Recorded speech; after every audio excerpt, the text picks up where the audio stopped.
اعوذ باللہ من الشیطان الرجیم بسم اللہ الرحمن الرحیم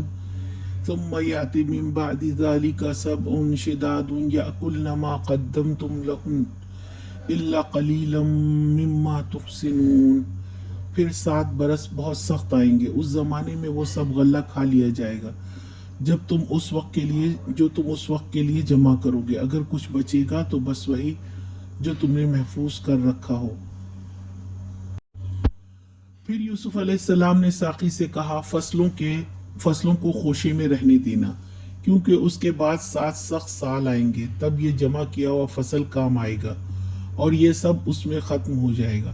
یعنی استعمال ہو جائے گا۔ یعنی 7 دبلی گائے 7 موٹی کو کھانے والا خواب یہی ہے کہ 7 خوشحال سال 7 تنگی والے سال کام آئیں گے، اور اگر بہترین تدبیر اختیار کیا گیا۔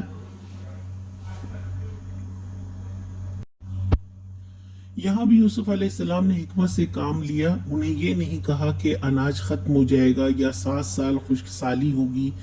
شدید قحط کا سامنا ہوگا، بلکہ یہ کہا کہ 7 سخت سال آئے گا، اور اگر فصلوں کو اندازے سے خرچ کیا گیا